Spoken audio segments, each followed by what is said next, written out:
What's up, guys? Welcome back to the infamous project. Today we're doing a little bit of wheel fitment slash E39 fun. So for those of you that may know, many of you wouldn't, because not everybody that watches this channel is about my E39 sitting here behind me. But this is a badass car. I don't care who you are or where you're from. If you appreciate motorsports, then you would appreciate what this car is sitting here behind me. So this is a 2003 BMW M5 4.9 liter V8, and this was a 400 horsepower beast, new from the dealer back in the early 2000s, that was branded the world's fastest sedan. Now, this was always a bucket list car for me, and when I moved to Dubai, it was actually the first car that I had bought, and since then it's undergone a couple changes. RK Stage 2, supercharged setup, and a couple other things here and there, but it is actually a Middle Eastern spec car. It is a Hamann car featuring all of the Hamann body kit components, exhaust, wheels, etc., etc. Now, the problem with the wheels, and actually if you look real close, you can tell there's actually two sets of wheels here. And the reason for that is because when I bought the car, it came on stock wheels. So somebody kept those original Hamanns, probably trying to capitalize a little bit before getting rid of the car. And that led me to go on a wild goose chase to try and find a set of Hamann wheels, which I did. And the ones on the car right here are actually E46 M3 Fitment. Now, not everybody here is going to know hub bores and offsets and everything else for BMW, unless you're familiar with the BMW stuff. But what we're going to talk about today applies to any vehicle, because sometimes we just got to make wheels fit. In order to make these wheels fit, I had to bore out the hubs from the 72.6 millimeters up to 74.1, because E39 decided to be different. And later to find out, H&R started making adapter plates that actually would adapt you from the 74.1 to 72.6, so you wouldn't have to bore out your hubs, but I bored the hubs out. And then I needed the stance to be a little bit nicer, and that resulted in me running 30 millimeter spacers, so that's just over an inch, front and rear. And don't quote me on this. I want to say they are 19.8s and 19.10s, or they're 19.8.5s and 19.10.5s. And 255/35/19 in the front, which could still, in my opinion, use a little bit more poke to get a little bit more flush. However, I wasn't going to go any further than a 30 millimeter spacer. That is where I draw the line, folks. Now in the rear, the 30 millimeter spacer worked out great. And I am running a 305/30/19, which I haven't seen too many people. I don't know if I've seen anybody run a 305 on the back of their E39. I'm sure there are. I can't be the only one. But a lot of people opt for something with a 2 in front of it. So that is the tire size that I'm running. Now, if we look here, brand new set of wheels. Got these from Europe. And exact same wheel, exact same 19.8.5, 10.5 staggered setup. Same 255/35 and 305/30/19 tires. But the offsets and the hub bores are specific to the E39. Now, with that said, when you get into a set of aftermarket wheels, they are not going to come pre-stanced for you. There is always going to be that whole compliance, safety, blah, blah, blah, blah, blah stuff. So ultimately, you're still going to run spacers. So I did a bunch of math. And here you can see some of my math. And in the front, like I said before, that's a 30. My ideal would have been 40, right? And here's the difference of the new offset. So my new spacer, I've got myself down to 15 millimeter in the front, and that is with that extra 10 millimeters of poke. Now, if I just wanted to keep the exact same fitment, it only would have been a 5 millimeter spacer, believe it or not, that would have made the same look and fitment. At least we hope. This is my math that I've done. And, I did pass high school and got a couple post-secondary degrees and whatnot, but you never know. Some people generally cannot be good at math. The rear, ideal is 30 millimeter because we know that that is beautiful, and with the new offset, you know, the difference is 20, which means I only need a 10 millimeter spacer in the back, and here we can see my stack of spacers. So these two being the 15, these two being the 10s, and then we got brand new longer hardware for both. You can see 5x120, which is our bolt pattern for BMW, and the hub bore 74.1 millimeters. Now they give you technical info, and guys, this is really important, right? Me and Kazel were talking about this on our latest podcast, actually. It's saying how many turns should you have for safely running a wheel spacer. Now I know people sometimes they get 3-4 turns and they think they're good. Guys, you need to have longer bolts, you know, to accommodate, right, the extra thickness that this is going through. Now, if you aren't a BMW guy, you're probably like, what the hell, bolts, right?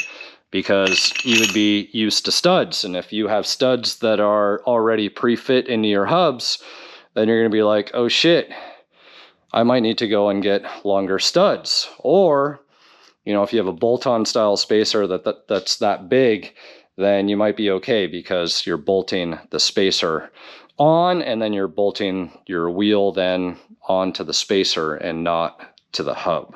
So hopefully that makes sense.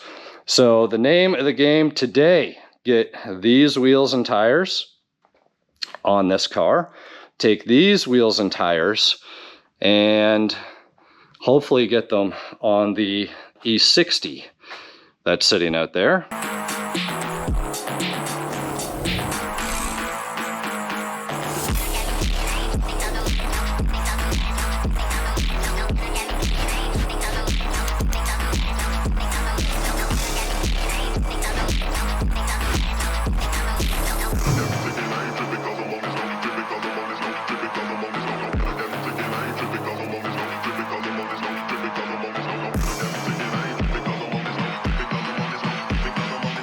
And then I'm going to take the wheels and tires that are on the blue E60 and throw those on my white E60, which nobody even knows I have at this point. It's sitting here with 4 mismatched tires, a flat tire, and that's a whole other can of worms we're going to talk about later. But the cool thing about that car, it's actually manual, like 6-speed manual. And if you guys aren't familiar with E60 M5s, the majority of them are all the SMG style hydraulic single clutch setup, which was cool back in the day. Arguably now, not so much. And there was only a handful of manuals ever made, something like 1,200 and change between all the production years of like 05 to 2010. So, and I believe they're only in the US market. And somebody posted up yesterday, and if their stats are right, they said there was only 102 manual Alpine white E60 M5s ever built. And that's a 2010, so it's a last year model. And to me, that's a holy grail of E60 M5s as far as I'm concerned. However, that one's got some skeletons in the closet. We'll talk about that on another video. So back to today's video. Hopefully my math checks out. I'm gonna go ahead, we'll bolt this side on because guys, there is no room for error. Like when I did the fitment in the back here, it's within millimeters, okay? So I know a Nitto Invo tire fit, and I went out of my way, despite a 305/3019 being discontinued, I went out of my way to find another set because I knew that they fit. Now I could have gone to a Nitto 555, however, they didn't have the 255/3519 in the front. They had 245, they had 265, but no 255. And I was adamant that I wanted to keep the exact same tire profile, exact same look and feel, because if it ain't broke, don't fix it. So that has been my mentality on this one. So these guys are brand new, 255/35 19s. You can still see the stripes on them, if you will. And those are good to go. These guys are an older DOT, but they're still pretty soft and they were barely used. So I'm gonna roll with them. And then one day when those treads are melted off, which probably won't be that long down the road, I am in fact gonna have to change up the tires and find the specs, which that's the point that I'm trying to make. If you actually look at the tech sheets for your tires, they tell you what the actual overall diameter of the tire is when it's inflated. Just because it's a 305, which should be 305 millimeters, doesn't mean that that is the actual size when that tire is inflated. So if you are like ultra close to your rear quarter lip, or maybe in this case, I am just as close to the rear quarter lip as I am to the spring on the coilover on the inside. I cannot go wider. I cannot move that wheel in more. I cannot move that wheel out more. So let's hope that my math is bang on my measurements and calculations on all the offsets here. So I'm gonna go ahead now, jack the car up, and we'll be able to do this side, get the car down, see how everything looks, and fingers crossed, will be good. And that way it frees up another set of wheels to bolt on another car. Now you might be saying, well, you're gonna bolt E46 M3 wheels onto your E60 M5. Well, I'm probably gonna need spacers. And funny enough, those cars are 72.6 or whatever it is, hub bore. So I actually do have, in that case, a set of hub-centric rings. And what these guys do is they sit on your hub and then they take up the difference of that extra hub size or hub bore that you have in your wheel. And that should allow things to fit and do their things properly. But we'll get to that. Maybe it's going to be a hard lesson. I'm going to find out that these wheels aren't going to work on that car, but I have them, so why not try it, right? Otherwise, they'll be up for sale and figure something else out. But anyways, enough rambling. Let's get these wheels swapped over on this car.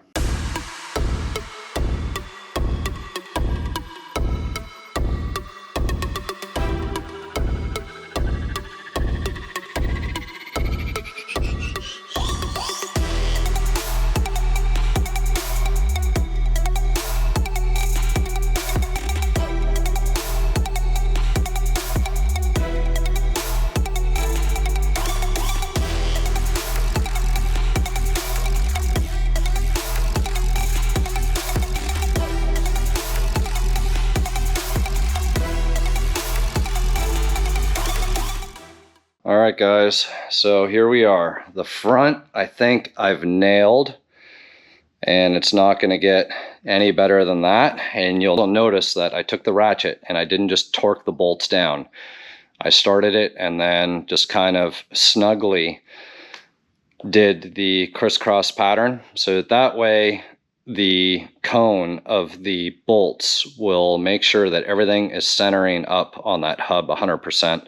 So that's sort of the trick when you're running spacers in the front to avoid any rattles. Now, if you guys don't have proper, like specific drilled and hub clearing spacers, you can run into vibrations, and that is one way to alleviate it.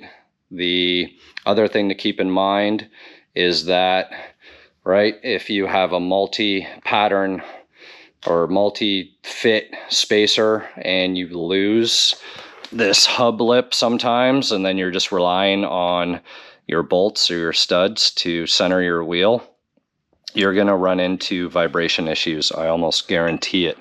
Now, one trick that I had when I was running these huge 30mm spacers in the front was I actually marked where this was bolted on to the hub, right? So if this nut here, or this bolt, sorry, I'd mark that on the hub and mark it here. I'd pull this off, I'd bolt this onto the wheel, and I would balance the wheel with this spacer on.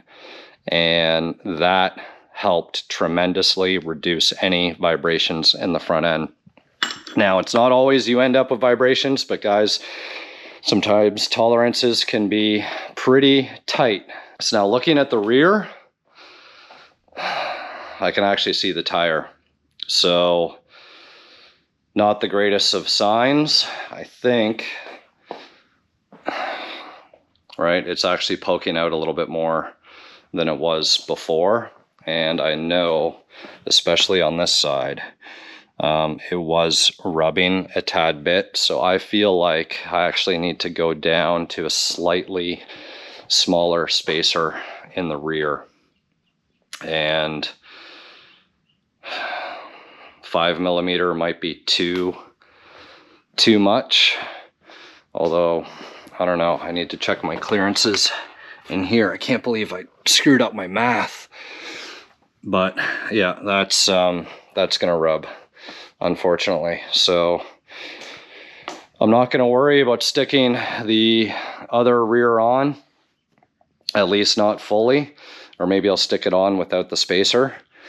The fronts I'm happy with. I think the 15, it has the front is bang on, just the rear's got a little bit too much poke. So I'm gonna have to order up something different. Maybe I can go down to 5mm. And man, I don't know how I messed that up. Just my calculations and my math when I had the straight edge and trying to figure out the offset of the wheel. Just I was a little off, but too bad. So you can't win them all. One in the front, lost in the rear, but no big deal. I will order up another set of spacers here, and I'll get it sorted out. I think I'll probably try going down. I think I almost need just like a 5mm, and that should bring that tire in right where we need it. So I'm gonna look that up right now. And there you guys have it. A little bit of spacer slash adapter slash wheel fitment fun with the E39, and that'll free up the other set of wheels for the E60. All right guys, a little bit of an update here at the end of the video. So I did get 5mm spacers for the rear, and the rear is sitting, sorry, it's probably dark facing that way. There we go. Rear is sitting right where I want it, at least I believe. I think that's pretty much the way that it was before. In the front, like if I wanted to get silly, I could probably try and get a little bit more out of it, but I don't. So I'm gonna go for a little bit of a test drive here, see how it does, hit a couple bumps. Hopefully all is good, so let's go test it out. Look at this, I got brand new floor mats. This drives me nuts. Look at all this. I don't know if anybody else has had this issues with their E39, but the dash just like almost goes like this chalkiness and completely cracked. But the rest of my dash and interior is mint. It's honestly just that spot right there. If you guys haven't picked up your E39 Hot Wheels edition, make sure you get it. This one's an 01. So it's not the right year, but hey, it's Imola. So I thought that was kind of cool.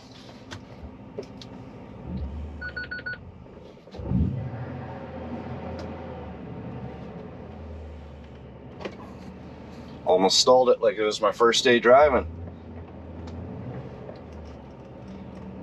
Always remember to torque your wheels down, guys.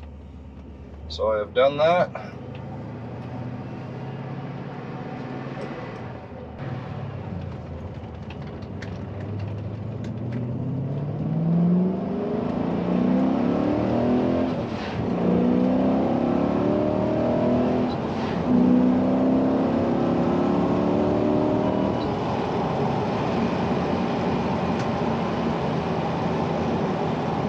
Yeah, car runs great, nice and smooth. New wheels, perfect fitment. So now I downgrade the old ones, see if I can't get them to work on one of the E60s.